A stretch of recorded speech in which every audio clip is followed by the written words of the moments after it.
Hello. Hello. We How's are it going? live. Woo! So excited.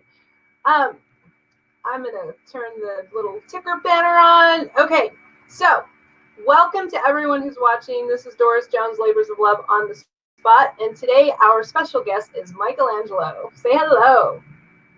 Good Woo!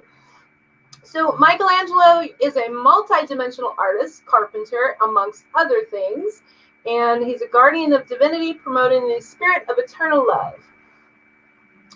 Michelangelo, so real quick, for anyone who's watching right now or anyone who's going to watch later, you have to confirm for everyone that you did not receive today's interview questions. You had no prep or of any kind for this, and you are legit being put on the spot.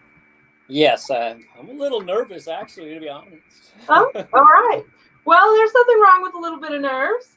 And for everyone, for whoever is hopping on and watching, if you're hearing me now, please put questions in the comments. We will have a Q&A on the spot portion for today from the audience. So real quick, we're going to jump in what we call rapid fire. And I want you to know all of the parts of this entire on-the-spot interview have been customized and personalized. They were totally yours, totally for you. I didn't use them for anyone else. They're totally Michelangelo inspired. Really? All right. Yeah. Well, And so we're gonna play rapid fire. I'm gonna throw some words out at you, and you can respond to them however you see fit.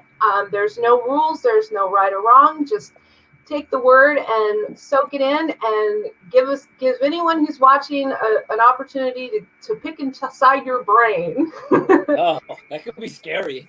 A little bit, right? I love this part. So All right.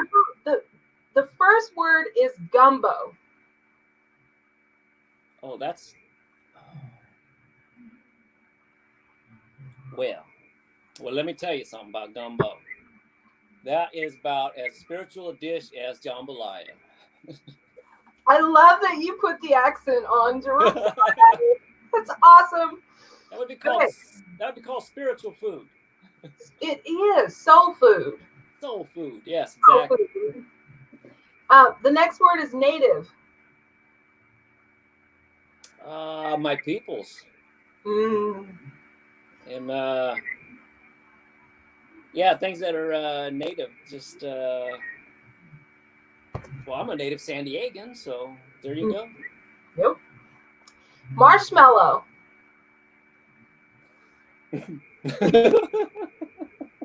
Some people. No. Can elaborate, please, because I'm not all that smart, and I might not understand what you mean.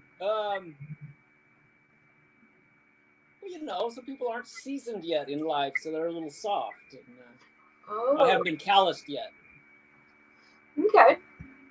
Acrylic. Acrylic. One of my least favorite paint mediums. Oh. Have you ever painted with the water-based acrylics, or is there such a thing as a non-water-based acrylic?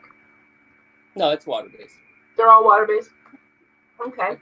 Acrylic latex, that kind Why of stuff. do you dislike it so much? Because I like oil better. Okay. Oil's a little... Go ahead. Oil's what? It's more, I don't know, I like it better. It just seems more versatile for me. Versatility is important if you're someone like you. Like if you are as diverse and as multidimensional as you are, the last thing you want to do is be hemmed in by something that can't really be diverse with you, with your art. Yeah. I'm not saying I don't use acrylic. It's not my favorite. It has its purpose. Okay. You need something done really fast, it's great. Yeah, maybe that's one of the reasons why I like it. I'm impatient. Okay, the next word is hammer. Hammer. Oh.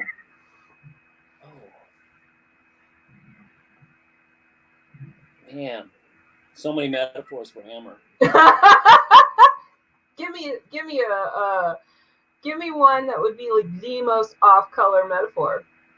Oh my gosh. Come on, I can take it. We can take it. Is this a PG-13 show?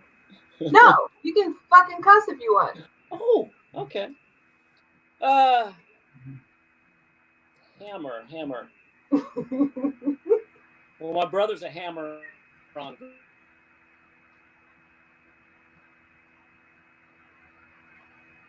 I lost your audio. Uh-oh. Can you hear me now? I can hear you now. Okay. There you go. Um, Your brother what? Typically, if I typically get into a tough situation, I usually go with the bigger hammer theory, which is similar to don't take a knife to a gunfight, that kind of. Yeah, I totally get that metaphor. Absolutely. I think sledgehammer. I think I have some sledgehammer people that I've dealt with. like that would be the tool. Or jackhammer. Or yeah, plug that in and just go on. Don't use a jackhammer to refinish an old car, right? Well, I would not be refinishing a car, but I'm sure you have. Yes, I have. Speaking of cars, your next word is motor. Motor. Keep your motor running. Keep it running. Don't ever slow down. Keep moving like a motor. Keep your body, keep your spirit moving. You know? Yeah. I love that. That's the key to staying alive, is to keep that child's creative mind, that creative energy, the no limits to anything.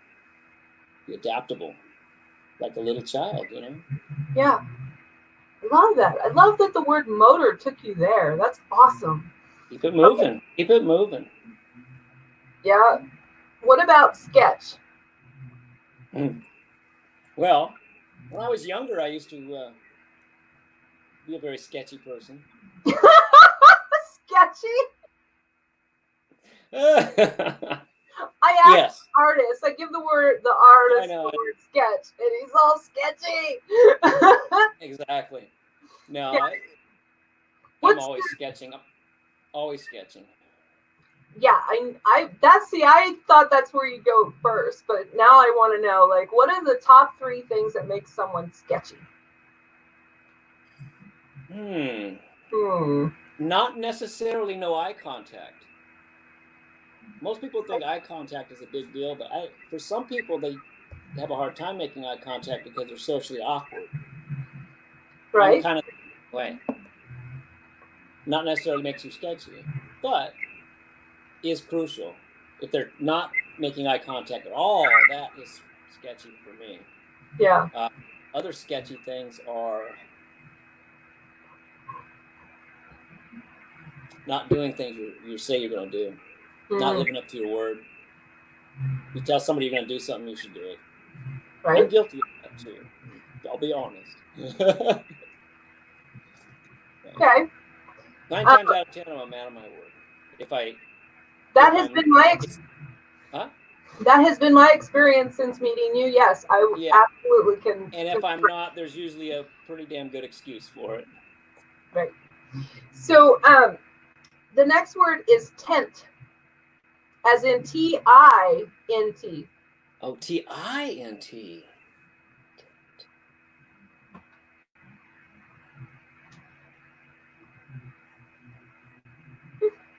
Wow. Should I have went with the other tent? Yeah. I could have talked about pitching tents or knocking down tents or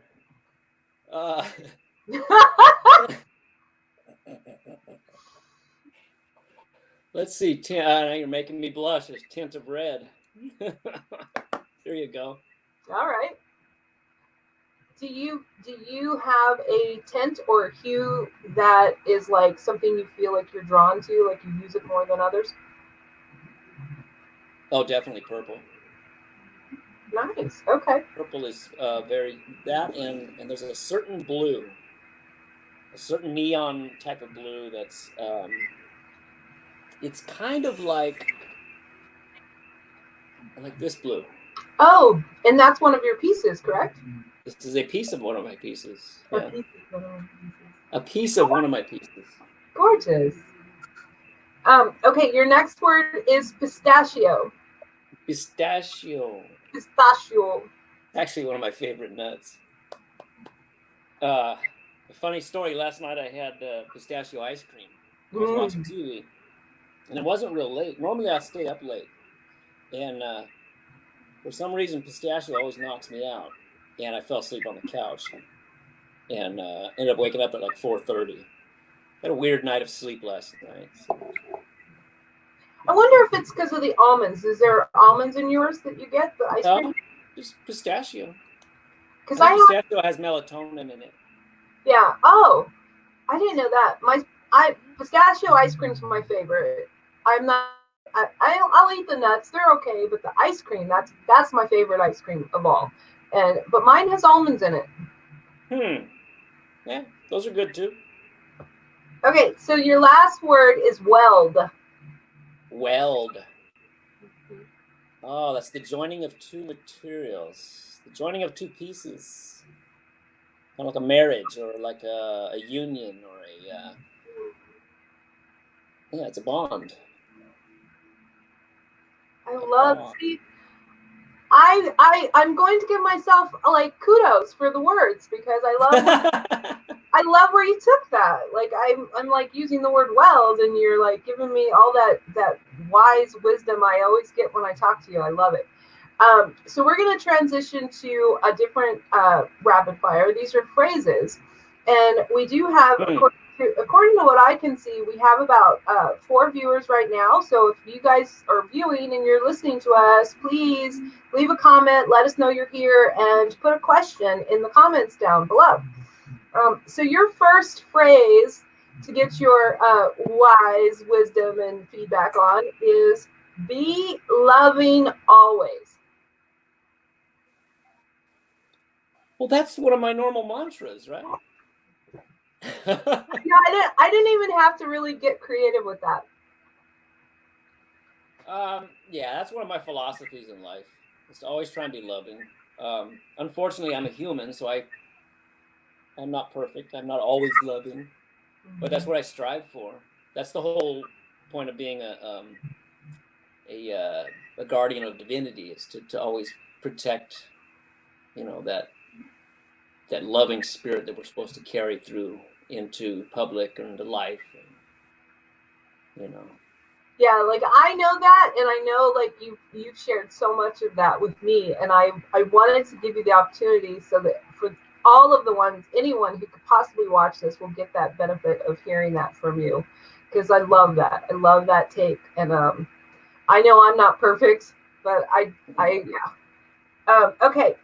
And this is ironic. It's very cool because this next phrase, you've already touched on it earlier, but the next phrase says, "Look at life through the eyes of a child." What does that mean to you? And you've already shared on it. But go ahead and share again. Well, yeah, it's funny. My father-in-law, the one that lives out in Arkansas, he says children are born perfect until the world fucks them up, and it's true. It's true because they're able to see the world like nobody else can. It's funny that we laugh about kids having imaginary friends and stuff, and I sometimes think, that maybe they do. Maybe they are able to see past the illusions that, the bullshit that we've been taught to think, you shouldn't think, or, hey, I see a ghost over there. Oh, don't think like that. That's dumb. Who knows? Keep your mind like a child. You're able to stay creative and not question everything. Just as a child, they just go with things. The kids, they don't have to question life. Before they've been corrupted by the world, they live in such a magical place. I mean, it's like, and to maintain that same spirit when you're an artist, and to be able to get in that, what's called the flow zone, or the flow, when you just lose track of time. And I remember, so many times when I'm painting a picture or something, or doing something creative, I'll be at it for like 3 hours, and I'll realize that, all this time has passed, and to me it feels like 15 minutes. Right. And I think that's what it's like to be a child. That's what I remember as a child. I remember, drawing in the dirt and, painting on the side of the garage, I got my butt smacked for it, but I was a tagger before I was 6. But yeah, I mean, that kind of spirit, that's what I'm talking about, is to hold on to that no limit to what you can create, kind of, or what you can imagine. It's just, to me, it's amazing. Love that. Thank you. So I wanted to let you know, Jenny Penny commented, she loves y'all. She says, love y'all. She's one of my favorite peoples. She is, sweetheart. Yeah. If you have a question for Michelangelo, comment it below, Jenny. Okay, so the next phrase is creating is seeing God.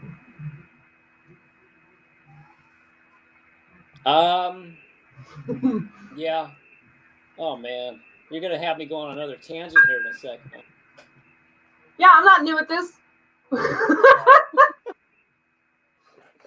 It's a curse being creative, being an artist, is because you have this, I guess what you would call a God complex, where because you're a creator, in your little egotistical, narcissistic minds that we have as humans. I'm making fun of myself, actually. No, we try to tell ourselves that we're God, that we're, because we can create these things and we're doing all this, excellent stuff, and it's not. I guess in a sense we are kind of like little gods, aren't we? Not the Most High, but because we are creating, we're tapped to that.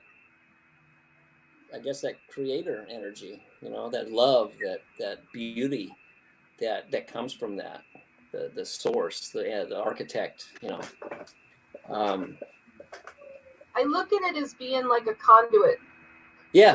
Where it's a channel, and for me, what you just described had a lot to do with why I wouldn't share my stuff with people, because there was this perception that it meant I was being egotistical to show it off or to show it. And so that held me back for a long time from even showing people stuff, not realizing that it was the exact opposite, to be humble and vulnerable enough to let people look at it, and part of what I can identify with that. Right? I figured you could. And knowing exactly how you just put it, knowing that I am, for me, sharing the divinity that went into the work, the love. Why is my art called Labors of Love? There's love in every single thing. And so it absolutely is a channel of that.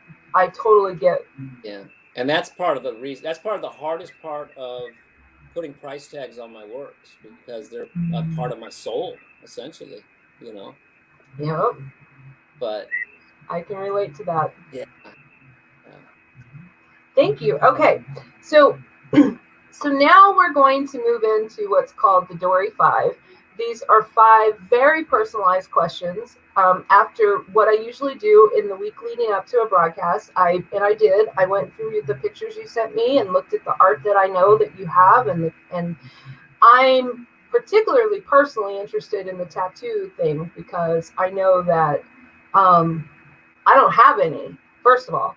And part of why I don't is because I just can't imagine getting something so permanent and not having it be just perfect. And so I, offline later when we have time, I'd love to talk to you more about designing the tattoo thing. But my first question for you is, does your ethnicity or culture influence your art? And if so, how much? Yes, some. Not a lot. I don't know. I guess everything does. I'm essentially a mutt, though, if you really want to get down to it. My mother was Scotch-Irish, and my dad was Spanish-Mexican. So, Mexico's just a Spaniard Indian that's been, anyway, we won't go there. I get it. I do have a connection to the Native people, and I love their culture, and I love their way of looking at life, and how we're essentially connected with our environment. with the animals, with the trees, with the land, with, you know, we're all part of that system. And so that, I guess, does play a part in my art, as well as my other, you know, other heritage, you know, my Irish heritage and my Scottish heritage, you know, that there's a lot of symbology and stuff, you know, that kind of, a lot of my artwork has a lot of symbols in it too. So, you know. That was part of why I was curious. I definitely had known the part about the connection to the Native American and that, you know, Mother Earth and nature and all of those things. And it's beautiful. Like, it's just beautiful. It's very striking. Some of your pieces are very striking, and like in that take your breath kind of way, and that's why I was like, oh. So, okay. Well, you already answered which one you don't like, but what medium is your favorite? Yikes. I know, like, I hate this question because I don't want to ever have to pick, but what's your favorite? You know, I really like tinkering around with junk metal and welding and sculpture. That's probably my favorite, is doing sculpture. Okay.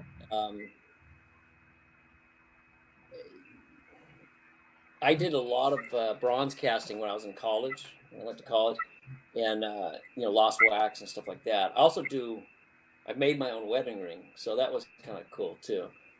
And so yeah, I mean, sculpture is probably my most favorite. Okay.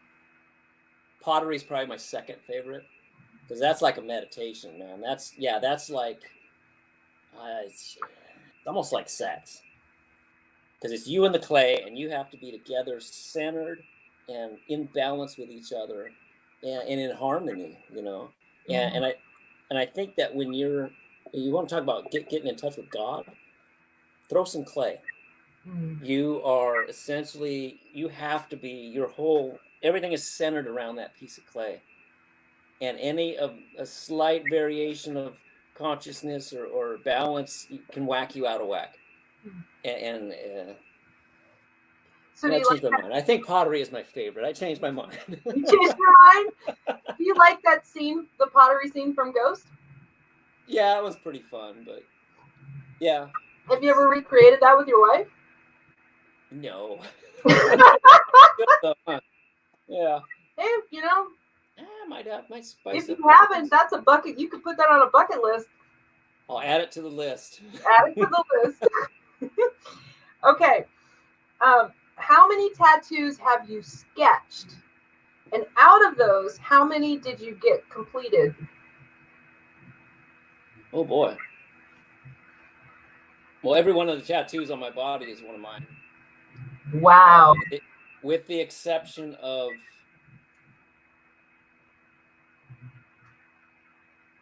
no, they're all mine. I drew them up and someone and did them. See, I knew that quite a few of your tattoos were yours. I didn't know that all of your tattoos were yours.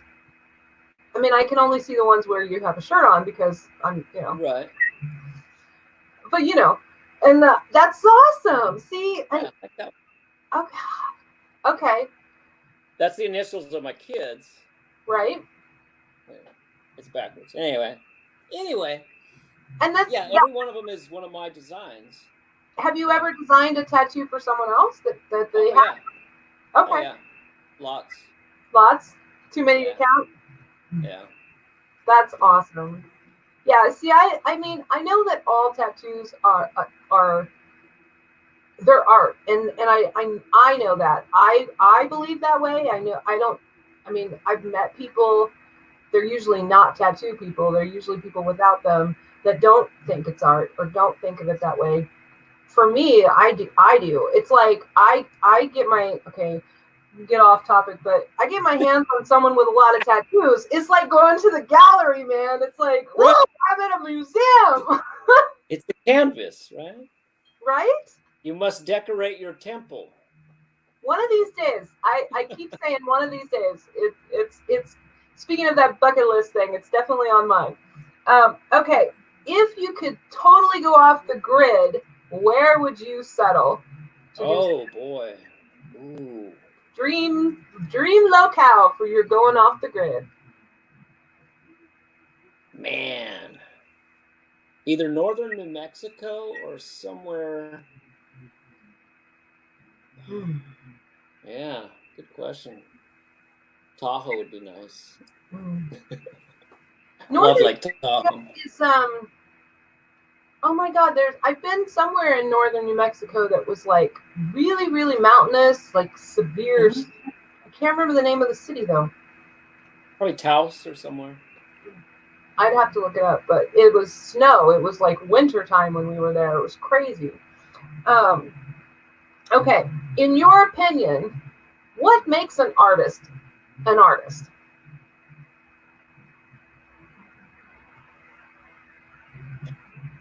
Someone with the balls enough to do something that other people think shouldn't do, and they do it anyway and succeed. Or not necessarily succeed, they could fail, but just have the balls enough to go against,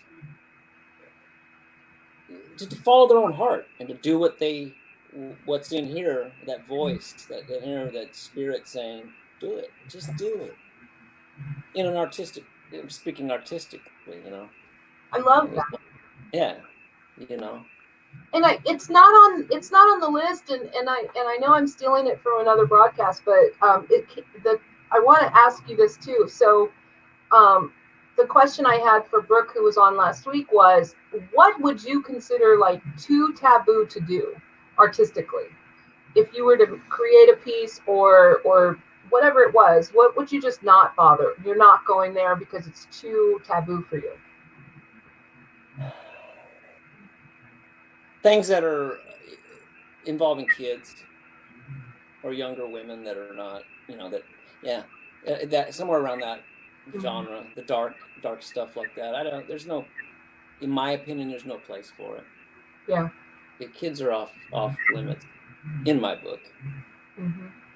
I have that. I don't remember the movie, but I remember seeing there was the whole entire thing was about these children who were suing their mom for taking pictures of them naked when they were kids, and she was a photographer, and the whole movie is about them trying to get that, like, them removed, take away her right to produce them. And I have a lot of different. There's a difference in a mom taking a picture of, you know, everybody has the naked baby butt picture, right? Well, yeah, what you're talking about? Right. But you enlarge them to the size of a wall and put them in a gallery. Oh yeah, no. This is what I mean, and it was your baby book for your baby book, for your mom's baby book. Yeah, that's fine. Yeah, no, I'm talking about for. Not to make money off of. It's just the first thing that came to my mind, because I totally would agree with you. I probably would not do the same. There are things that are off limits. Right? Okay, so we are at that point in the broadcast where you're not expecting this, and I did not give you forewarning, but Elena is going to come into the studio with you, and she's going to ask you 3 questions of her own that she's personally for you. And so I'm going to bring her into the studio. There's Elena. Hello, guys. Hey, I'm going to take a seat back and let you guys have it for her 3 questions. Cool. Okay. All right, ready? I'm ready. Let's do it. Okay, so my first one, earlier in response to the rapid fire segment, you mentioned that life experience can make you calloused.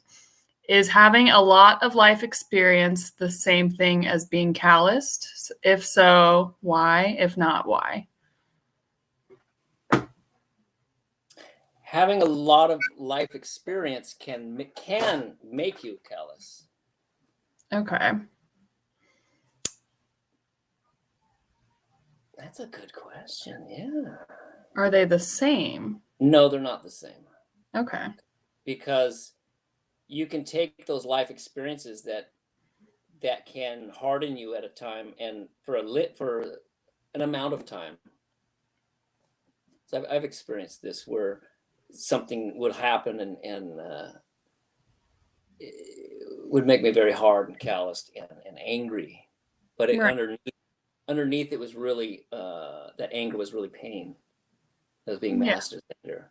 So I think that those calluses can be rubbed off with a metaphoric pumice, you know. Yeah, that's kind of where I was going with that And, too. and So that's where artwork or art, being an artist or having a creative outlet, that gives you an outlet to take those calluses that the world puts on you. yeah, If you really concentrate on all the baloney that's out in the world, you'll get so hard and ugly, and you'll want a coarse pumice to really scratch yeah, the calluses off, you know. I hear you. Okay, cool. I see where you're going with that. Well, my second question, have you ever lost touch with your inner child? And if you have, how do you get that energy back in order to create again or feel free? Oh, yeah. Yeah. Like, how do you tap back into that if you're feeling calloused, if you will? Yeah. Yeah, that inner child, losing your inner child. I did. I lost mine for a long number of years. I think what recaptured it was Doris touched on it when she was talking about being a conduit to allow that God energy to flow through you. You know, being a as the Indian, the Sioux chief Fool's Crow would say, you have to be a tiny bone, a hollow bone, like those breastplate bones that the natives wore. Right. You have to be one of those bones, and the the Creator's spirit travels through you if you're one of those bones. But if your bone is full of ugliness and callous, it's not going to be able to flow through that conduit, right? That's true. So that for me is what helped break that. I don't know what you would call it, that got me out of touch with my inner child, that creative spirit. But that's what it was that broke that chain, that shackle that had me, I don't know, tied down in my own mind. Okay. Is there something that, like even on a day-to-day basis now, if you're feeling like not creative or, I guess just not hollow to receive that energy, is there any like tactic you do or anything that you like tell yourself to be open to receiving that? I guess is where I was going. I mean, I pray and meditate. Okay. But no magic recipe. Like a magic ritual or something. No, Yeah. Magic word. You know what I do is I'll take a moment and I'll sit aside and I'll listen to the birds and the animals out in the yard. And believe it or not, it actually will get my mind right. Yeah. Just to listen to the little, and it's funny, man. You listen to them for a little while and you can actually pick up their conversations. Yeah. And they're just, but you can hear them going back and forth, and you can tell when like a certain bird is mad or angry at another bird. And they're just, it's funny. It is funny. I've been doing that in the mornings myself. And yeah, it's listening. Good meditation. Just listen to the birds. Yeah, that's awesome. Cool. Well, my last question, was working with clay always meditative for you, or can you pinpoint a specific experience that led you to feeling that way about it? I think after a time, after having a number of experiences where, remember I was explaining how we you get into the flow and you're working on something and you just lose track of time and there's like 4 hours gone and you don't know where they went. That for me is what was I going with this? What was the question again? If working with clay, like, can you pinpoint a specific experience that made you feel like it was meditative? Right. There were multiple experiences, over a period of time is when that's when it connected. It's like, wow, I'm really like, when this happens, I was conscious of it at that point. So it became more of a practice. Yeah, sort of. Yeah. Or like just second nature almost. Yeah. Where I didn't really have to try so hard to get into that state. It became second nature, just like boom, I'd be right in the flow. That's awesome. Yeah. I hope I can find something like that. It takes practice, but yeah. Listen to the birds. Tell me. Will do. Well, cool. Thanks for answering my questions and letting me hop on here. All right. Turn on your microphone, Doris. I hope she heard me say it. Well, she didn't hear me, but I was thanking her. Okay, so going a little off the norm here, because you are one of those people. I know you've got some pieces to share us. Yeah. So what do you got? What do you want to? Let's start with something. What are you going to show me? Well, I do have that one. This was already in one of the pictures, right? This one. Which one is it? I think, yeah, I think he's in there. Yeah, he was on the in the intro. Yeah. This is one of my bronze castings that I did. Oh, that's beautiful. Yeah, he weighs about 2 pounds, solid bronze. Okay. But it's a he's missing his head. Kind of an abstract. Did he have a head? No. That's how I designed him. And what is it just like a statue, or do you use him as a yeah? Okay. Just a little, a statue.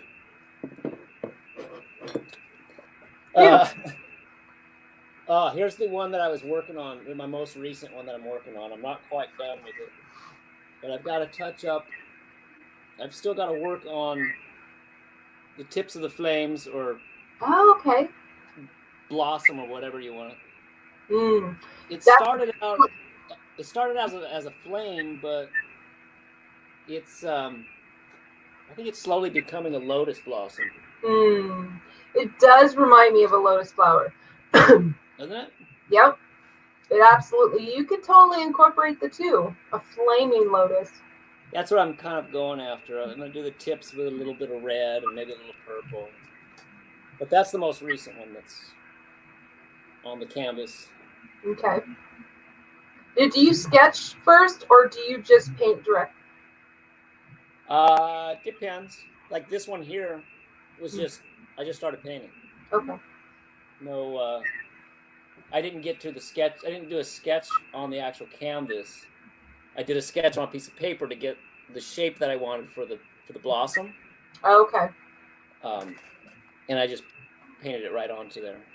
Now that one picture I showed you with the Thunderbird, that one I had to sketch out because that was very detailed. That one took me about a month and a half to do. Well, in that one, I would think you'd want to do some sketching just for dimensions and size. Oh, yeah, and balance. Yeah, balance. Mm-hmm. Okay. Yeah. Okay, I'll be careful with this one because this one is multiple piece. Oh, wow. Oh, this is the one you held and said it was part of. Yes. Now is it being held by a piece of metal? No. This is all made out of clay. Oh, that's all clay. Even the base? Clay. Wow. Now check this out. So the pot is a classic, Greek style shape, right? Okay. And then we've got a snake here, right? Oh, okay. Here we go. Yeah. I can see the snake is the cradle. See him? Yep. Oh, look, I can see his eye. Ah. So he essentially, there he goes. He sounds like he's gonna start talking. So and he's sitting on top of a column. A classical Roman column. So beautiful. But and then it just sits right on the snake, like that. Nice. Ta-da! Huh. So that's amazing. That's the kind of stuff that. What's so different? I mean, when you first held it earlier, I did notice the base was more like a top, like a spin top, as opposed to something that would sit on itself. I hadn't noticed. No foot. Yeah, I hadn't noticed that at first. Yeah, I forget what they called them. Back in the old days, they put the wine in the big urns. Mm-hmm. Okay. What else? Anything else? Because if not, I'm going to ask you. I'm going to ask you some questions as you're going along. Well, I had a piece of jewelry I was going to show you, because I do jewelry too. You know, little pendants and stuff. I'll wrap with wire, and I'll find raw stones. And I think I know you said you did your wedding ring. Can you? Yeah. Okay. Uh-oh. I forgot to put it on after my shower. God. I was gonna say, show us your ring. It's right here. It's in my heart. Oh yeah. Anyone that knows you knows you're married. That's one of the things I absolutely, and you already know this. It's one of the things I absolutely love about you. I love that there's no question, there's no doubt, there's no. What did you say? There's no sketchy bullshit. No. I would be lost without my queen. Oh, a man with a queen and a love. Okay, so we have a little bit of time, and I'm gonna blow my cover for anyone who's watching or listening later. I did give Michelangelo a heads up and asked him to have some pieces available to show us, and I did ask him if he would be willing to sing for us, and he said he would. And so. Putting me on the spot now. This is literally on the spot. I'm gonna give you the opportunity to rock us with your beautiful voice. And just to preface, I have not been out to sing since all this bullshit's happened. So, I am looking forward to us getting back to karaoke. That'll be fun. Yeah, that would be fun. All right. So, just whatever I want. Whatever you want. I will. I will take myself off the screen so that it's just you, and you get to go with it, and then I'll come back on screen when you're done. Okay. Well, say that love can be deceiving. There's been rumors going round. Don't think you the same thing as believing. One thing you said without hearing the same. If your eyes remind you of water in a well, then your heart is a stone. You can seem like my mind. Oh boy, I should have practiced this a little better. Well, all right, Doris. Thank you. Like I said, you're only as good as you practice, right? You want to be on the spot and totally crazy? Huh? Will you sing the first verse of Amazing Grace with me? Okay. Okay. You start. You ready? I got no music behind me. Okay. 1. Amazing Grace, how sweet the sound to save a wretch like me. I was lost, but now I'm found.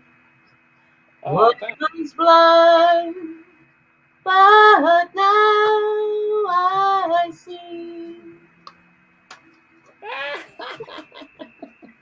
If it were not you, there's no way I would sing live.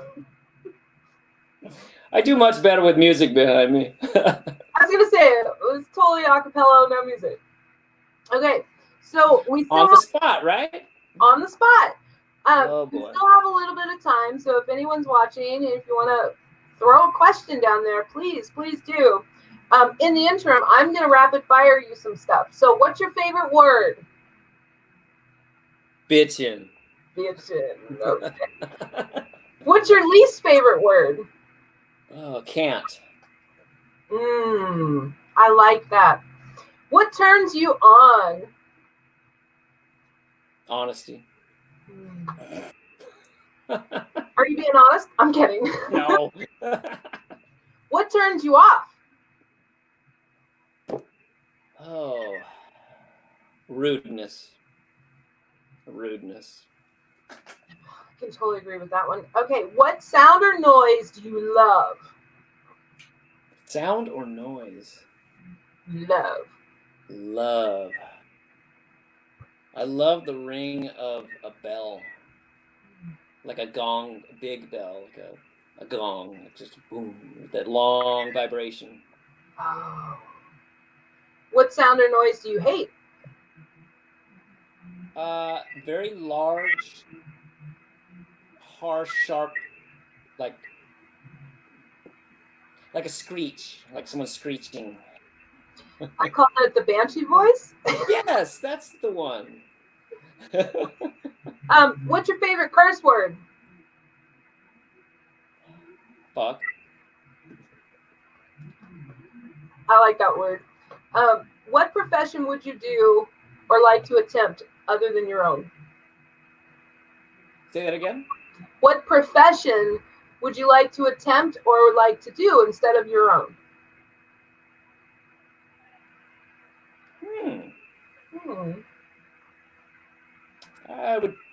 I wouldn't mind driving a stock car. That does not shock me. It's like, that would be awesome. Okay, what profession would you absolutely not ever want to do? Be a lawyer or a politician. That's not a job. I don't think you have the right temperament for a politician. You're much more honest than what would be. Yeah. Okay, so if heaven does exist, what would you like to hear God say when you get there?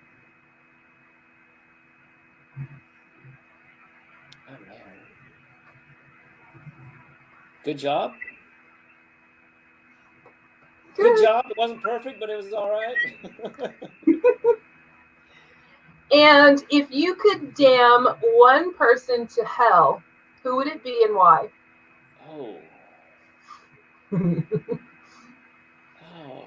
I don't think I would want to damn it. If you can't say it, you don't have to. I don't know that I would want to damn anybody to hell, honestly. Well.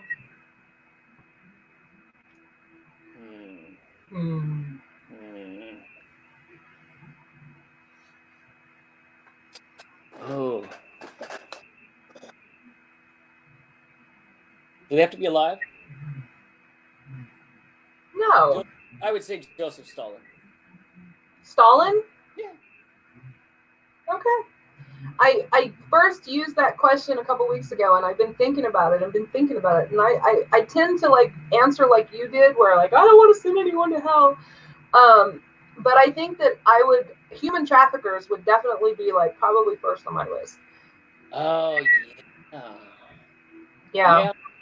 I mean, there's individuals, like individual people for sure, but like Jeffrey Epstein. Yeah. Jeffrey Epstein. I would send him. Yeah. Okay, so we're winding it down, and that's all the questions that I have. And we didn't get any questions thrown into the comments, Michelangelo. So I get to tell you, you are officially off the spot. Off the spot. Nice. Off the spot. Now that you're off the spot, that means that you get to put me on the spot and ask me one question of any kind of your choice and choosing, and put me on the spot. Put you on the spot. One question, though. Oh, boy. If there's anything you don't know about me, I mean, we've been. I know. I was like, coming up on 9 years since we met. So who knows? It's a long time, huh? How can I make Doris blush? Is that even possible? I don't think so. That would be, actually, I can actually get quite embarrassed. Yeah, I think so. Okay. Oh.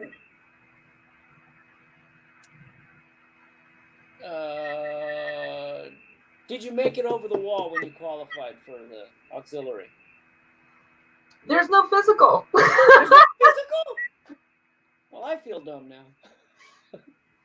But you know, okay, here's what's crazy. There's no physical to be an auxiliarist. And but when you said, did you get over the wall, I thought you were going to be asking me about when I applied to be a City of San Diego police officer. Ah. Because I did. I passed the test. I passed the whatever that first initial test is that you do with like almost a perfect score. But then you have to do the physical, and the physical does require you to go over a 6-foot wall. And I got through the whole obstacle course, but I did not have the upper body strength that would have gotten me over that wall. So no, I didn't get over the wall. And you're not going to be shocked by this, but then I went on, even though you don't pass the physical, you still have to go do what's called a personal information questionnaire. It was a 36-page document, front and back, questions, and you have to answer them honestly. And it goes back to the age of 15. Oh, wow. And if you're dishonest with any of your answers, they will find out, because another part of the phase or part of the process is a polygraph. So there's no point in lying on this questionnaire. So Doris answered 36 pages front and back honestly. And my letter from the City of San Diego was very polite. It was very professional. It was very well said. But it mostly boiled down to, bitch, you have lived a colorful life. There is no way you're going to be a cop. That is my comedic version of the way they said. I mean, like, I think it boiled down to something like, your personal information questionnaire revealed that you are not an ideal character of blah, blah, blah to be a cop. And please turn yourself into the nearest station. I mean, for me, I just figured, you know, I've got experience. I could spot them. Right? Been Experience there. is the best teacher, is what they say. Although I will tell you that about halfway through that obstacle course, I honestly don't think I would have really been a great cop, because halfway through the running portion, I literally was contemplating, like, depending on the crime the criminal committed, I probably would let them go as opposed to running after them. I don't run. Oh. I've got no interest in running. No. Not very much, unless you have to. Right? All right. Well, that's it. We are done. You are off the spot. I'm off the spot. Oh, that was a good one. Whew. All right. Well, stick around for you to just chat with me. I'm going to play your video one more time, and then we will be done for the day. Awesome. So exciting. So when does it post on the... Oh, it's live right now. And yeah, and because it's on your page as well, because you're tagged in the post, and so it's been on your page as well as mine, as well as the others. And then I will follow up and make sure you get the actual link for the YouTube video. So awesome. Don't go anywhere. I'll be right with you.